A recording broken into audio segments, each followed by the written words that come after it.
Mr. Stephen Kinnock. Thank you very much, Mr. Bone. It's a pleasure to serve under your chairmanship, and it's a pleasure also to follow the honourable gentleman who made an excellent and powerful speech. I remember my first flight to St. Petersburg in May 2005 as clearly as if it were yesterday. I was on my way to take up my post as Director of the British Council's operations in St. Petersburg, and I felt a palpable sense of hope combined with a healthy dose of trepidation. I was looking forward to improving my Russian and to getting settled into my new life in St. Pete before formally starting the job in September. But I was also wondering what the coming years held in store for me, given the parlous state of the bilateral relationship. Equally memorable, but for very different reasons, was my flight out of Russia in January 2008. The British Council had become a pawn in the standoff that followed the assassination of Alexander Litvinenko by two state-sponsored hitmen on the streets of London, and we'd been forced to close our St. Petersburg office. In spite of the aggression and unpleasantness that came to dominate the relationship between the British Council and the Russian authorities, Russia will always hold a special place in my heart. It's a fascinating country of contradictions, extremes, suffering and joy, and I will never forget my time there. A wise person once said, "You can leave Russia, but it will never leave you." And I can certainly confirm the truth of that statement. Being in the eye of the diplomatic storm for a couple of years enabled me to see at first hand the extent to which politics is underpinned by emotion, instinct, psychology and history. Russia is a proud nation, and its people are deeply attached to the concept of уважение, respect.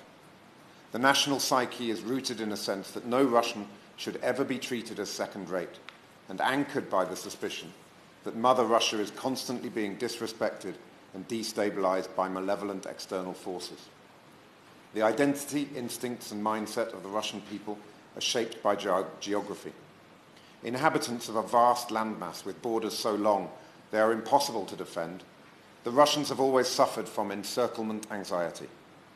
Their worldview is shaped by the conviction that those who seek to exploit and undermine Nasha Rodina, the motherland, are constantly hovering on her doorstep, and their default position is therefore to strike first, to subjugate their neighbours, and from this platform to build a sphere of influence. From the empire building of Peter the Great to the establishment of the Soviet Union and its extension to the Eastern Bloc countries, to the Russians' constant and furious opposition to the expansion of NATO, through to Putin's adventurism in Georgia, Ukraine and Syria, the narrative of encirclement provides the backdrop to every chapter of Russia's turbulent history and actuality. The potent combination of pride and paranoia lies at the heart of every big political decision that's ever been made in Russia. It's the iron thread that connects the Tsars to Putin and Stalin. But understanding the historical, cultural and geopolitical forces that shape Russian behaviour is by no means the same as excusing it. The Russian government has literally been allowed to get away with murder for far too long. 10,000 dead in Ukraine, 10 times that number in Syria. Alexander Litvinenko brutally murdered by the Russian state, and at least a dozen more adversaries of Mr. Putin dead in suspicious circumstances on the streets of London. Anna Politkovskaya and Boris Nemtsov assassinated in Moscow, a stone's throw from the Kremlin. And now we have Sergei Skripal, his daughter, and a British police officer struck down by a nerve agent on the streets of a quiet town in Wiltshire. The Skripal attacks have, of course, provoked a great deal of speculation about why the Kremlin would choose to carry out such a high-profile hit just a few short months before the World Cup. In my view, the explanation is a simple one, encapsulated in two simple words: greed and self-preservation. The Putin regime has no guiding ideology. It exists in order to protect and further the financial interests of a narrow elite and to preserve its grip on power. It is a kleptocracy turbocharged by hydrocarbons. So when oil is selling at over $100 a barrel, there are rich pickings, and the nexus of government officials and mafia bosses who run modern Russia are able to live and coexist in relative peace and harmony. But a few years ago, the price dropped to near $40 a barrel, and though it has risen recently, it's still struggling to reach $70. The pie has therefore shrunk, which has constrained the Kremlin's ability to incentivize and buy loyalty. And what do you do if you're a Russian president who is no longer able to offer the carrot to your henchmen and to your cronies? Well, then you must deploy the stick. You must send a message, loud and clear, to all those who may know your secrets and be thinking about betraying you, that retribution will be brutal, cruel, and swift. Whilst assassinations on the streets of Britain are Putin's specific weapon of choice in terms of securing the loyalty of the various clans and cabals that run Russia, he also knows that he must retain the broader support of the Russian people.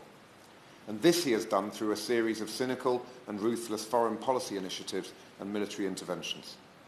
He knows that he needs to compensate for the abject failure of his government to place the Russian economy on a sustainable growth footing. And he does so by seeking to unite his people against a range of common enemies. It's the oldest trick in the book. Thus, the Russian threat to our security is not only through the Salisbury attack or through the murder of Litvinenko. We see it in the invasion of Ukraine, and we see it in the indiscriminate bombing of Syria. From the 24th to the 28th of February, Russia conducted 20 bombing missions every day in eastern Ghouta. The month-long assault of eastern Ghouta alone is estimated to have killed over 1,600 people, most of those thanks to Russian bombs, bringing the death toll in Syria to over 500,000 people, 5 million refugees, and over 6 million displaced people. As we have seen with the refugee crisis and the threat from IS, the effects of the Russian intervention have rippled directly onto our shores. President Putin deploys state-sponsored murder in order to retain the loyalty and discipline of his immediate entourage, and he uses military aggression in order to secure the broader support of the Russian people. Both of these strategies represent a grave threat to our national security and to the security of our partners and allies, and both must be tackled and defeated. Russia's geopolitical influence and substantial military clout stand, of course, in stark contrast to the small size and fragile state of its economy.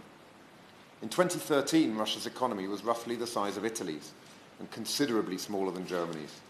Russia is grossly over-reliant on hydrocarbons, with approximately 70% of its GDP linked to the oil and gas industries.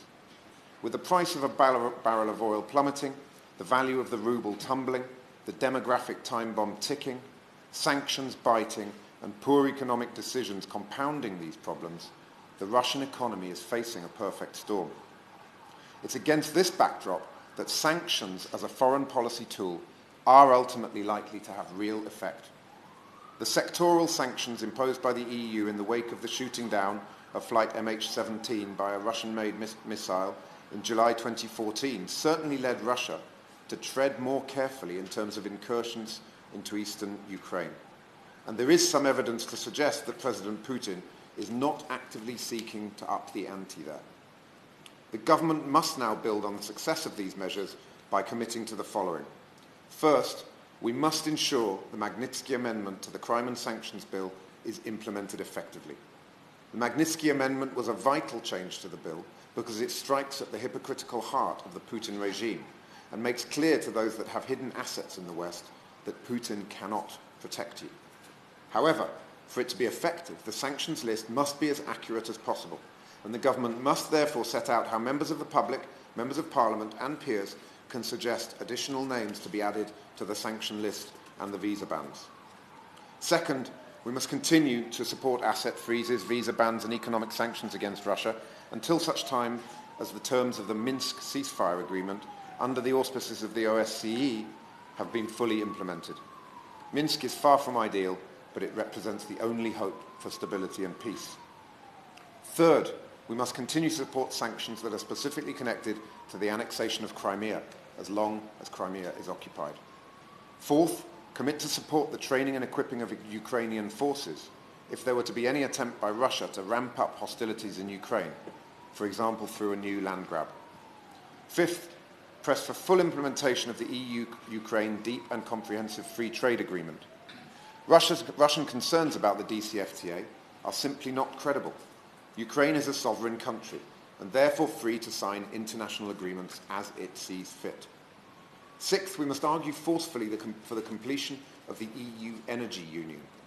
The EU's fragmented energy market and infrastructure caused several EU member states, including Germany, to be more reliant than necessary on Russian oil and gas, which in turn gives Russia disproportionate influence in its dealings with the EU. By investing in interconnectors and integrating the energy trading market, the EU would fundamentally rebalance its relationship with Russia. And seventh, we must address the elephant in the room, the World Cup. FIFA have handed Putin a propaganda coup, and it's right in the wake of the Skripal poisoning that the government confirmed there will be no official UK representation at the World Cup. We must hold firm to that point. Mr. Chair, my abiding memory of my time in Russia was of a burgeoning sense of polarisation between society and state. I saw and heard the values, instincts and hopes of growing numbers of young, well-educated and internationally minded Russians contrasting sharply with an increasingly reactionary and authoritarian governing elite. Support for Putin was and still is relatively strong and widespread, but it is brittle.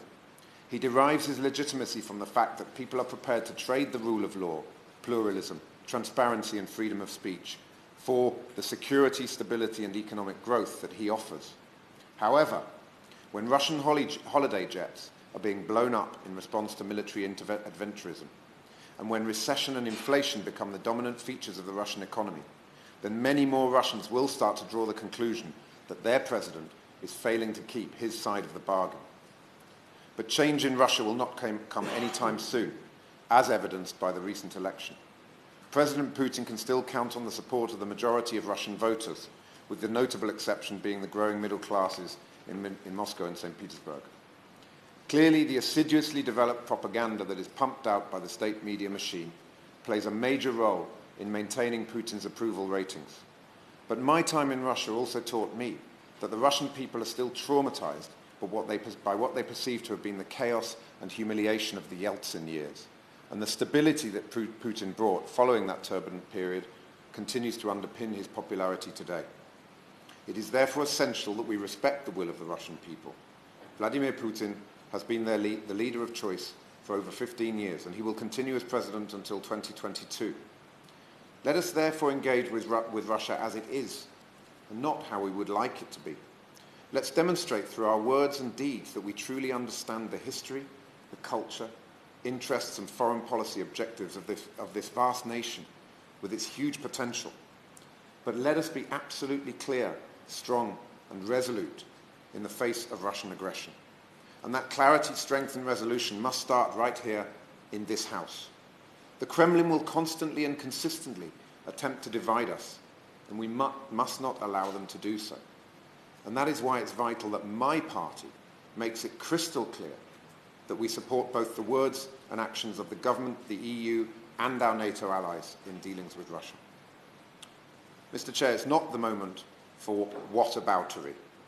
This is the time for a robust defence of our values and for clear recognition that if you give a bully an inch, he will take a mile. Let us therefore move forward together across parties and communities to forge an unbreakable and unanimous position on this issue of profound importance to our national interest. And let us send a message to Mr. Putin loud and clear. The British people will no longer tolerate the brazen and reckless actions of your regime. And we will no longer tolerate the way in which you and your cronies use London as a laundromat for your ill-gotten gains. We will therefore act rapidly and robustly to deliver the changes that are long overdue. We have the utmost respect for the history and culture of Russia, and we will never forget the tremendous sacrifices that the Russian people made when they stood shoulder to shoulder with us to defeat the Nazis. We also accept that Russia will possibly never be a liberal democracy, and we have absolutely no desire to impose our worldview. Nobody in their right mind is talking about regime change, but we do need to see radical behaviour change. Mr. Chair, at the outset of my speech, I mentioned the Russian word уважение, meaning respect, and underlined the importance that Russia attaches to being respected by others, and rightly so. But respect is a two-way street, and it has to be earned. If the current occupants of the Kremlin wish to earn our respect, then they must radically change their mindset and behaviour, and they must do so now. Thank you.